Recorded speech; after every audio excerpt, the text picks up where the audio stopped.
bí wọ́n ṣe bẹ́ orí ọkùnrin àwọn obìnrin méjèèjì wọ́n pariwo tó ẹ̀ka ariwo yẹn ní agbára gan èmi gan mọ̀ mi ò kọ́kọ́ sẹ́ǹsì àwọn nǹkan tó ṣẹlẹ̀ ní mọ́tò yẹn nígbà táwọn nǹkan yẹn ṣẹlẹ̀ àwọn méjì tó wà pẹ̀lú wọn tó jọ ṣiṣẹ́ yẹn ló wà lẹ́yìn driver. ẹ máa bá wa wo ìkànnì Profession Entertainment PSC TV ìgbádùn yín ló jẹ wá lógún. So mo fẹ́ cross soda side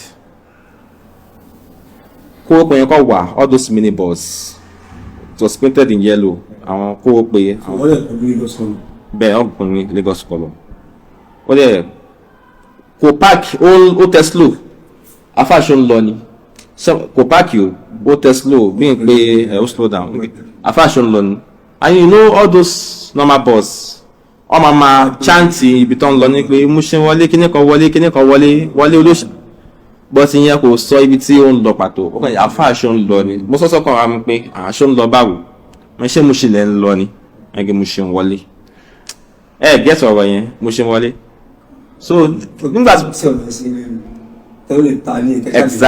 exactly so nígbà tí mi ò kọ́kọ́ sẹ́ǹsì àwọn nǹkan tó ṣẹlẹ̀ ní mọ́tò yẹn nígbà tí àwọn nǹkan yẹn ṣẹlẹ̀ mo ṣe wá yìí call back mo ṣe wá pẹ̀lẹ́ ẹsẹ̀ back nípa báyìí so ní mọ́tò yẹn mo rí ṣe wọn pé seat mẹ́ta ni o kò máa ní driver wájú àárín àti last one so ti driver àti ẹni tó wà wájú àwọn méjì wọn sùn they were not sleeping the one at the middle ẹnìkan jókòó sí middle side yẹn ti sùn lọ ẹni tó jókòó sẹ́nu ọ̀nà ló pè mí ló sọ pé ṣáfà ṣó ń lọ ní ẹ̀yìn náà ní the last seat yẹn ibi window side yẹn náà àwọn náà wọ́n sùn lọ àwọn mẹ́ta ló wà lẹ́yìn ẹ̀yìn ti complete but ẹni tó wà lẹ́yìn àbáwọlé yẹn òun tiẹ̀ kò sùn. àbáwọlé yẹn ó wí pé àwọn méjì ló wà lẹ́yìn bẹ́ẹ̀ báyìí àwọn mẹ́ta tó wí. bẹ́ẹ̀ni àwọn mẹ́ta tó wà pẹ̀lú wọn àwọn méjì tó wà pẹ̀lú wọn tó jọ ṣiṣẹ́ yẹn ló wà lẹ́yìn driver ìkan lẹ́yìn àárín síìtì àárín ìkan ní síìtì ẹ̀yìn kó wá jẹ́ the last. síìtì ò tí gbé gbà yẹn. nígbà tó fi pè mí kò tí pè gbà yẹn so mo wọlé òun náà wọlé ó tilẹ̀kùn àti david garage yẹn tí mo fi sùn lọ mi mọ owó òun náà ẹ ṣáwọn pé at least tẹ́yìn wá fẹ́ sùn bíi submissive process ni ó máa ń bí ìyá ọkọ tó ń gbé akọ máa kọ ìdédé sùn lọ láṣẹ pé bí àwọn drug èèyàn bí but mo ṣá mo sùn lọ sísùn yẹn la bá bẹ́ẹ̀ dose of so ohun yẹn la wá bá dé Àkúrẹ́ Ondo State capital. bẹ́ẹ̀ of course so ní àtàdàpọ̀ ẹ̀ a sì jí wọ́n ti sọ wá mọ́lẹ̀ àwọn mẹ́rẹ̀ẹ̀rin yẹn. kí wọ́n tó jí wọ́n ti sọ yín. wọ́n ti sọ wá wọ́n yẹ ti gba fóònù ọwọ́ wa wọ́n ti switch off. wọ́n ti switch off fóònù yìí. bẹ́ẹ̀ wọ́n yìí tún ìbòmí lọ́wọ́ àkẹsẹ̀. bẹ́ẹ̀ so àwa bá wa ní mọ́tò mi kò ń ṣe that same mọ́tò tí ó kidnap wa ní Èkó ní ogbóadé Sienna inú Sienna láti bára wa. ní Àkúrẹ́ lákùrẹ́ nínú Sienna so ọdẹ wọ wa lọ sùn lé ńlá ni it's a very big house mansion. Àkúrẹ́ ní ẹ̀rọ. So ọjọ́ Thursday yẹn nígbà tá a wọlé mú time bíi 12 after 12 yẹn ní adébẹ̀. in the night. in the midnight wọn fọwọ́ kan àwọn ọ̀ṣẹ́ ní tì ọ̀fọ̀wálẹ̀ lọ́jọ́ Thursday yẹn so on Friday they come and meet us and collect our ATM card. So they were asking on Friday, yes. So what you know the good thing gbogbo ara mo ṣe ben. So kò ní pé àmì ẹ̀ta tó wà lẹ́yìn yẹn ni ó pọ̀ ní àwọn victim. àwọn méjì tó wà lẹ́yìn. kọ́nù. ṣẹ́yìn kí n tó wọlé ẹnìkan wà láàrin tóun náà ti sùn lọ. lẹ́yìn láàrin àárín seat àárín kó pé. èmi wá sí kẹrin wọn nígbà tẹ́mi náà wọlé. àmì ẹ̀ta tó wà lẹ́yìn máa ń sùn. àwọn méjì tó wà lẹ́yìn méjì sùn nù wọn ẹyẹ kan sùn ìkan sùn. ó túmọ̀ sí pé ẹni tó wà lẹ́gbẹ̀ẹ́ dẹ́rẹ́bà ẹni tó pè yìí àtẹni tó wà láàrin tó wà tó sùn lọ sí ọ̀rọ̀. bẹ́ẹ̀ni. so àwọn méjì tó sùn lẹ́yìn bẹ́ẹ̀ wọn máa mọ̀ sí i. olóòmọ̀tọ̀ àmì ìtò sùn lẹ́yìn Bẹ́ẹ̀. pẹ̀lú ẹni tó wà lẹ́yìn ìgbà tó sùn Bẹ́ẹ̀. ní victim tó ní kọ́kọ́ fún Bẹ́ẹ̀. tẹ́lẹ̀ Bẹ́ẹ̀. ọ̀tọ̀ àmú ẹ̀yìn náà. Bẹ́ẹ̀ni. So nígbà tó wọ́n gbé ATM wọ́n béèrè ATM wọ́n béèrè káàdì wọ́n béèrè pin wa rádà they are asking our pin. So ìkọ́dà obìnrin yẹn ṣáà fi máa ṣàgídí pé pin bá wù ú lè sọ pin. Èmi sọ́sọ́ kà ní pé ibi tá a wà yìí ò ń ṣọ̀wọ̀ agídí. Ilé ẹ̀kọ́ gbà fàfọ́ lọ́wọ́ bá kó dẹ̀ máa with prayer kó dẹ̀ máa ṣàdúrà. ẹ sọ́sọ́ bẹ́ẹ̀ sọ fún Ó ṣe ń ṣàgídí yẹn bá wọ́n fún ní ìgbàjú kan. ìgbà tí Ìgbàjú yẹn ní agbára. Ìgbàtí yẹn ní agbára. ó ṣàgírí Ó ṣàgídí bó ṣe gbàgbájú yẹn ẹsẹ̀kẹsẹ̀ ló sọ pin. You know women are emotional in nature. So ó sọ pin yẹn lẹ́sẹ̀kẹsẹ̀. ìgbà tí tó bá lọ Bẹ́ẹ̀ni ó dẹ̀ lọ gbowó yẹn lọ gbowó àwọn owó yẹn. Wọ́n gba pin gbogbo wa. Ó kọ́ kalẹ̀ ní wọ́n kọ́ nínú pépà ni wọ́n lọ withdraw. ọmọ akọ ọlọ́nìkẹ́ kọ́ fún ara yẹn. Bẹ́ẹ̀ni wọ́n béèrè àwọn akọ ní sales of current wọ́n béèrè àwọn ọkọ yẹn. So wọ́n béèrè sales of current wọ́n dẹ̀ ó kọ́ wọ̀ kalẹ̀. So kò pẹ́ ìyẹn ti lọ gbowó ìyẹn ti ẹyẹ lọ gba lóògùn yẹn náà that same midnight ó bọ́ta lọ withdraw àwọn owó wa. I don't know whether ṣé bank ló ti lọ withdraw ẹ̀ I don't just know ṣáwọn pé lọ withdraw owó. ṣé kí wọ́n lè mọ̀ pé wọ́n ti withdraw owó. Sá. ṣé gbogbo owó tó wọ́n máa bí ọkọ̀ withdraw dẹ̀ ṣé gbogbo tó wọ́n náà. Gbogbo ẹ̀ without leaving a dime when I check my account balance I saw 500 naira my account balance. So ó ṣe ti ọ̀rọ̀ gbígbà yín gbà. Sá. ó ṣe ti ọ̀rọ̀ gbígbà yín gbà. ó ní ilé dátà àmọ̀ tẹ́lẹ̀ rẹ̀ gbà létí ẹ̀. ATM at once. àtúnṣe so bó ṣe ti so bí wọ́n lè transfer wọ̀ láti mọ̀. Yẹn bẹ́ẹ̀. So nígbà tí ó di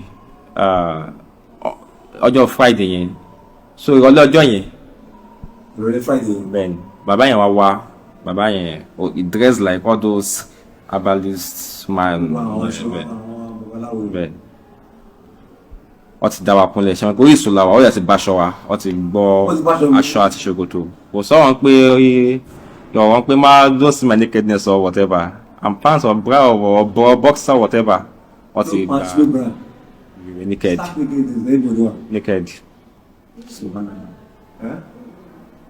atọ́kùnrin tó gbèrú. And boy àwọn méjèèjì. ẹ̀yin bẹ́ẹ̀ni. mẹ́rin tí Ọlọ́run pé wọ́n mú yìí stark naked ló fi borí sí wọ́n sọ wá àtẹ̀sẹ̀. Bẹ́ẹ̀ni ìwò làwọn. wọ́n sọ wọ́n lọ́tọ̀ wọ́n sọ ẹ̀sẹ̀ lọ́nà. Bẹ́ẹ̀ni ìwò làwọn. Sọ́jọ́ Friday yẹn bàbá yẹn wá ṣé ní àárọ̀ yẹn gbé lọ́rùn. nírọ̀lẹ́ bẹ́ẹ̀ni ó wá ń gbé igbá yẹn sí wa lórí ó ń gbé igbá yẹn sí wa lórí ọkọ̀ bẹ́ẹ̀ pẹ̀lú ọkùnrin ẹ fẹ́ sọ̀rọ̀ kan. ṣé o ní o gbígbá bàbá yẹn ní gbígbá yẹn. bẹ́ẹ̀ ó ń gbé ó dẹ̀ with incantation. ṣé ibà funfun ni àbí báwo. No, it's not funfun. Like ash color. Okay, normal calabash ni. Yes. Lọmọrí. Ó lọ́mọrí. Wọ́n á gbégbá ẹ̀sìn wa lórí. Ó ń gbégbá ẹ̀sìn wa lórí. Ó ń gbé ìgbéra orí kọjá. Ó fi ráńdì orí wa. Mórí wa, ó fi ráńdì. So, one after the with incantation, ó ń pọ̀fọ̀.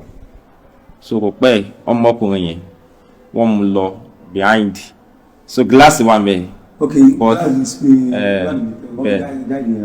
but we'll be seeing what is happening behind the glass. So wọ́n dẹ̀ bẹ orí ọkùnrin yẹn. Wọ́n bẹ orí ọkùnrin yẹn. Ṣé wọ́n pé àwọn márùn-ún ni wọ́n tó ń ṣiṣẹ́ yẹn. So ọkùnrin mẹ́ta obìnrin méjì àwọn obìnrin méjèèjì yẹn lọ gbé gbá yẹn sí lọ fi gba ẹ̀jẹ̀ yẹn lọ gbẹ̀jẹ̀ yẹn. Wọ́n ṣe báyìí. Ṣé ọ sì sọ́wọ́ wa so bọ́ ṣe lérè wọ́n dẹ̀ gbégbá yẹn. Wọ́n ní kó bẹ̀rẹ̀. Bẹ́ẹ̀ni wọ́n ní kó bẹ̀rẹ̀ so wọ́n dẹ̀ dùn mí ẹ̀jẹ̀ dẹ̀ kò ṣáàdà sọ́ọ̀dì ni. Sọ́ọ̀dì ni. Gẹ́kù lẹ́ẹ̀kan náà. Ọ̀gẹ̀ lẹ́ẹ̀kan náà. Ó jábọ́ síbẹ̀ wọ́n á gbẹ̀jẹ̀. Bí àwọn pípín yẹn bọ́ ṣe ọ ti mọ̀ pé kò ń ṣe the first time wọn because wọ́n take as celebrity wọ́n mú as something that is serious bẹ́yìn. Wọ́n mú as. Bẹ́ẹ̀ni.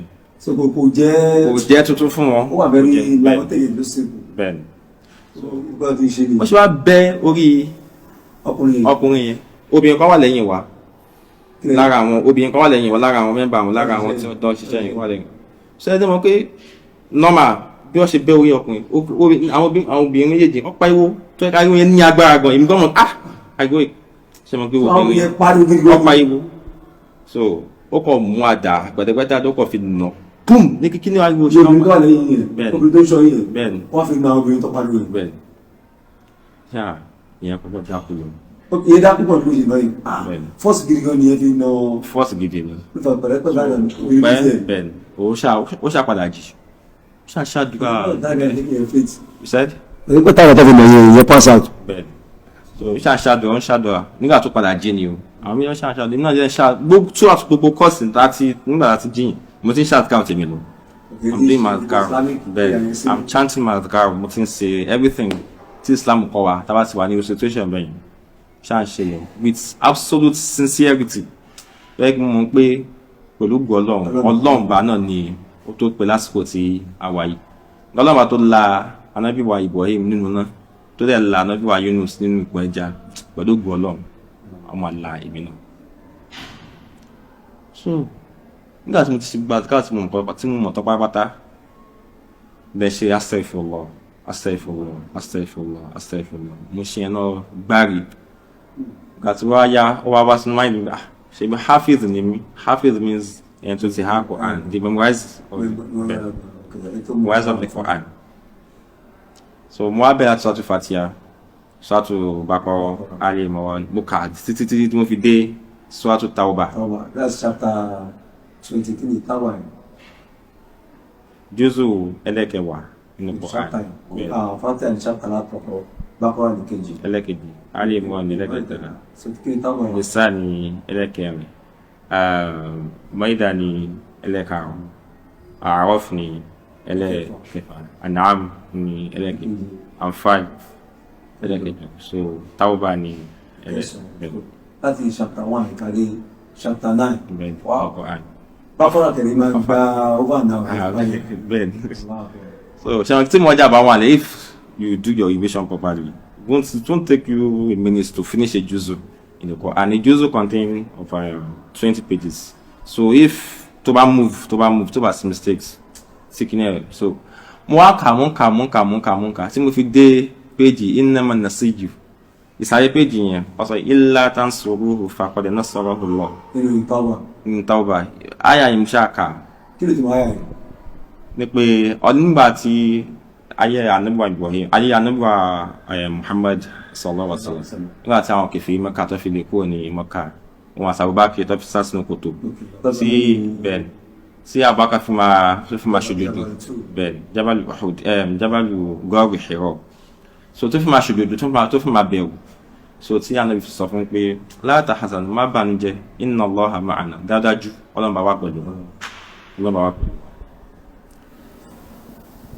so aya ìmọ̀ aka mo ṣáà ronú sí mo dẹ̀ gbọ́kànlé aya yìí mo dẹ̀ continue istighfar mi àti àwọn adhkar tí mo ń ṣe so ní ọjọ́ Saturday láàárọ̀ wá that same baba the same thing tí wọ́n ṣe fún ọkùnrin yẹn wọ́n repeat ẹ̀ fáwọn obìnrin yẹn obìnrin àkọ́kọ́ yẹn wọ́n ṣeré wọ́n gbé calabash lọ so with the same incantation ni ọmọ náà that is the same place the same spot tó ti ṣe fún ọmọ yẹn the same process wọ́n ṣe fún yẹn yes so in the next 30 minutes wọ́n wá mú obìnrin ẹlẹ́kejì yẹn náà so with that same process I'm doing my adhkar mi fi adhkar mi lẹ̀ mi ò fi lẹ̀ wọ́n ṣe àwọn wọ́n ṣe so ọmọ òun náà wọ́n dẹ̀ behead òun náà so ọkùnrin ni tó ṣe kejì tó jẹ́ ọkùnrin kan ṣe tó wà pẹ̀lú ìyẹn náà pa ní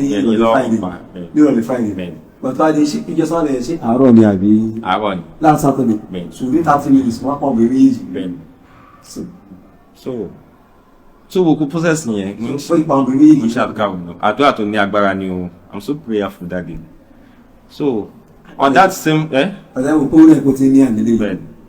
on that same process ṣe mo ní kí márùn ni wọn kọ́nà obìnrin yẹn we are making eye contact for like be 5 times so ká jọ made the eye contact bó ṣe ń ṣàwọn kan yìí I made eye contact.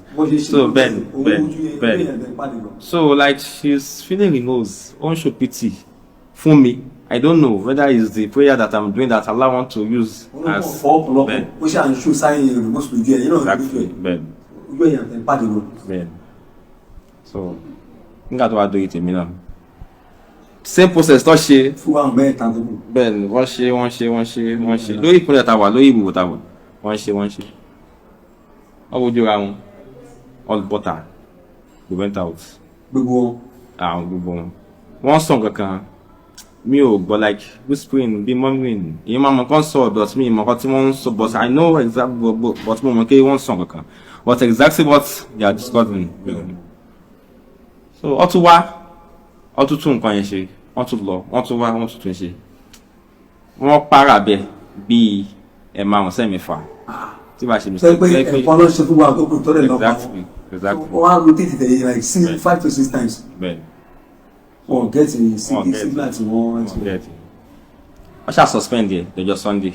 Wọ́n suspend. Láti yọ sáàbì. Bẹ́ẹ̀ wọ́n suspend lọ́jọ́ Sunday. Àárọ̀ bọ̀ rẹ̀ pé àárọ̀ sáàbì. Ìwọlé ní tèmi. Mọ́jú ní tèmi. Ok, ìgbà tí wọ́n ṣe àwọn obìnrin méjì yẹn ní àárọ̀ yẹn, wọ́n á ní sóòjì ọ̀bẹ wọn bẹ́ẹ̀. Bẹ́ẹ̀ kò ń ṣèwọlé yòówù bíi around bíi like 10 sí 11. Ok, lálẹ́ Saturday ló padà abẹ́yìn. Bẹ́ẹ̀. But wọ́n wá suspend fún mi, wọ́n suspend yẹn. Wọ́n wá suspend di ọjọ́ kejì. Singa tó fi suspend yẹn wọ́n ti mutí yó ní gbogbo àárọ̀ yẹn wọ́n ti mutí yó gbogbo ọ̀sán yẹn. So ọ̀sán yẹn ṣe máa kà mí the last person asọkùnrin bẹ́ẹ̀ ni.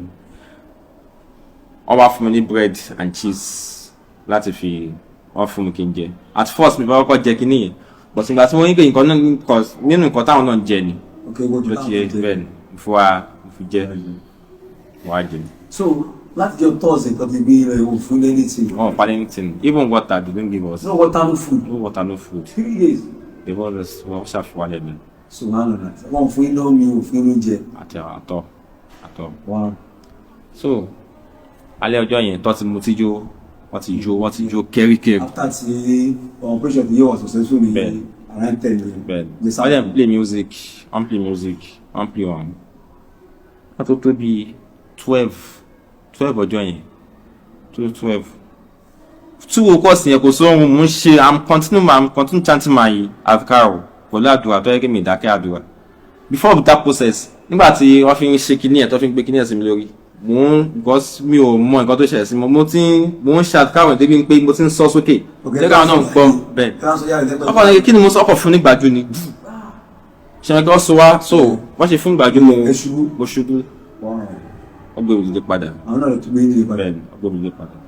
So ìyẹn bẹ́ẹ̀. So mo wá ń continue mo ṣáà ń ṣàwọn àtikáwò yẹn lọ mo ṣe lọ.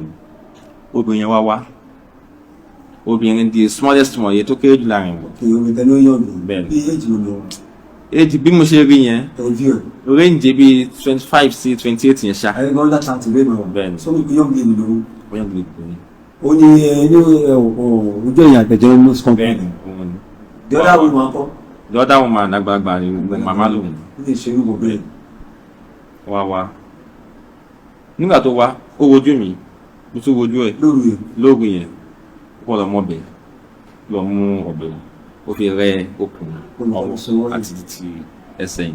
Gbogbo ọkùnrin yìí. Kó rẹ̀. Mi sọ ọkọ bìlìbù ẹ̀ nígbà ṣé mo lálẹ́ nàbí irú sí wá fún láṣọ mi àti ṣòkòtò mi. Ṣẹ̀ngọ́ ti bọ́ wá síbò wó fún láṣọ mi àti ṣòkòtò mi. So, and those people, they were not Hausa or Igbo or Yoruba. Their language is strange. Very me recognize it. Hausa, Thomas, I want to Hausa in it. But me, they saw me, they bought me, the but Igbo, Thomas, I want to Igbo, they Yoruba, no more Yoruba, ni. But they hear me, mo relate more better time. So, I will tell you what phone was. Over phone mi, ó wá nà sókè. Ó fi hàn mí ṣe kí n fún àwọn mẹ́rin ibẹ̀ ni nígbà tó wá nọ tí mọ́nì kò wá mú wá a fẹ́ bọ́ta lọ mú kí palọ̀ ṣe wọ́n play music kò ṣe sitting room like inner room awọ́nulé ni bẹ́ẹ̀ ni awọ́nulé so nígbà tí ṣe máa ké ibẹ̀ yẹn wọ́n ṣe shrine yẹn mọ́nú ilé yẹn òkè shrine wà bẹ́ẹ̀ mọ́. bẹ́ẹ̀ ni shrine wà yín ní shrine la wà àwọn kí ni all those babaláwo stuff all those juju stuff yẹn. so wọ́n ti prepare yẹn láyẹ̀ fún rituals. exactly so nígbà tí wọ́n play music unfortunately ní ọ̀dọ́ bẹ́ẹ̀ ṣílẹ̀kùn pálọ̀ yìí nígbà tó ṣílẹ̀kùn ó make sound so mi ò gbọ́n tó sọ but àwọn version gbé nǹkan tó máa sọ ń gbé ta nìyẹn nínú èdè wọn ó sọ èdè ìyẹn náà dá lóhùn pẹ̀lú èdè wọn mi ò mọ̀ so kò wá fẹ́ gba inú gate bọ́tà kò sọ wá gbé inú gate bọ́tà wọn pé something is fishy no nǹkan something is not going on. ìyẹn gate. bẹ́ẹ̀ni and then bí a nítorí ajá tó wà nbẹ ajá wà nbẹ a very big dog. àwọn association dog ni àwọn police dog bẹ́ẹ̀ ajá wà nbẹ bí a ṣe mọ kí tó bá rájá tí ajá bá ẹ̀họ́ máa gbó tó bá yẹ ti gbọ́ máa mọ̀ pé nǹkan ti ń ṣẹlẹ̀ mi. so ó ṣàlọ sẹ́yìn ilé ó lọ pa kí ni wọ́n electric fence yẹn àwọn electric fence. ó kì í wọ́n fi electric fence bẹ́ẹ̀ àwọn wọ́n lọ switch off bí a kò má gbé mi ò kò má make alarm bí a ti yẹn bá pọ̀ lù wá fún mi ládàá wà nbẹ ládàá yẹn máa pọ̀ bọ́tà kí ló kọ́ bẹ́ bọ́lẹ̀ síta mo tún wojú ẹ mo tún wò pé are you for real ẹ nígbà tí mo ti pọn lókè tí mo tún kú bẹ́ẹ̀ tó kú kí n bọ́lẹ̀ mo tún wojú ẹ pé ṣé o dẹ̀ ṣúọ nǹkan tó ń ṣe yìí mi ò sọ mo tún wù because mo rí di ojú ẹ ó ti wà determined ó ti pinnu pé kí n máa lọ ẹni tí wọ́n máa ṣẹlẹ̀ ní kó ṣẹlẹ̀ so bákan mẹ́ta ni ìsìlẹ̀ àbúrò lọ pa wọ́n ọ̀kọ́ náà sá lọ so ìkọ́ni mẹ́tẹ̀ẹ̀ta because máa wà ní problem kò lè bẹ́ẹ̀ so nígbà tí mo bẹ́ bọ́lẹ̀ ó di inú igbó yẹn mo ṣáà sáré. fẹ́ẹ̀sì ò ga jù láti bẹ́ bọ́lẹ̀ àgbà. ó ga ṣé kí ni igbó ewé máa ti like bẹ́ẹ̀ ni. so irú ẹ̀ bá ń sísìn pé ọdún nílẹ̀. so kí tó wọ́pọ̀ gílẹ̀ ńlẹ̀ mo tẹ̀ jáwọn kan tí mo fi gílẹ̀ ńlẹ̀ ṣáà sáré mo sáré. ṣé pẹ̀lú bàtà yín náà mi fún mi. bàtà kẹ kò sí bàtà kò sẹ́yìn tì ní kò sí bàtà ní. so mo sáré for like 2 hours eré 2 hours unstoppable. ṣé wọ́n kí nìyẹn àwọn kan tó yẹ kí èèyàn máa ń ṣe èrè ṣe téèyàn bá kọ̀ wà normal. tó yẹ téèyàn bá yí fẹ́ǹsì gan téèyàn bá dojú kú gan fẹ́ǹsì yìí wá fò. eré yẹn tó bá ní pé kí bá sá irú eré yẹn tí bá kọ̀ wà as normal person mi ò lè sá mi ò lè sá irú eré yẹn ibi táyà jẹ tí yẹn náà jẹ kọ ti wá mi ò ṣe mọ ṣáà sa eré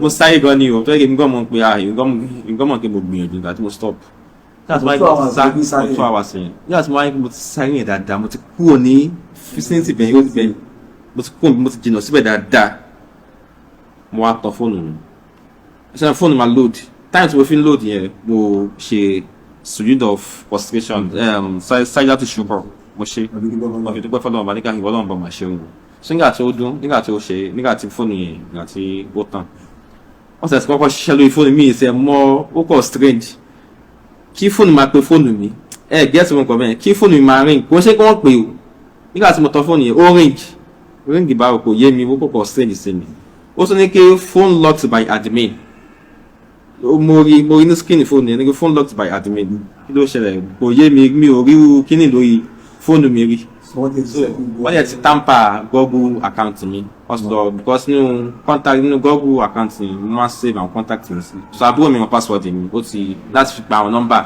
tí ó ní access sí ọtí mo ti ń kọ́ ti débẹ̀ mo rí kò lè ṣe ẹnìkan ju Muhammad náà lọ Muhammad ló kọ àbúrò mi sígbà tí mo ṣáà ṣí fóònù mi sọ kọ́kọ́ ya mi realize pé mo ti ní flat battery because ojú mi lọ sí gbogbo mi yẹn mo sáré mọ́mì mú wá contact mọ́mì mú wá because I know her emotion wà very fragile gan you know obìnrin as they are normal mo pè wọn switch off lásìkò yìí àbúrò mi tó wà pẹ̀lú mo pọ̀ ní kẹ́ ló Muhammad kí sani o kí ni mo wà ibi tí mo wà yẹlẹ bẹ́ẹ̀ mo sọ ní kó sọ fún mọ́mì pé mo wà okay so lẹ́yìn nígbà tí mo pe àwọn tán so nígbà tí ó fẹ́ kọdún ní ẹ̀tọ́ location yìí ó sọ bẹ́ẹ̀ but mi tí kọ̀kọ́ dá lóhùn mo sáré pé dáàdì straight ẹsẹ̀kẹsẹ̀ tí mo cut pẹ̀lú òun mo pe dáàdì mo pe wọn bí ẹ̀mejì sẹ́mẹ̀ta wọn gbé kọ́ọ̀lù so nígbà tí mo fẹ́ sọ ìgbà kí interrogation ni fóònù yẹn bá kú ṣá continue retí mo sá mo continue so kò pẹ́ mo dé main road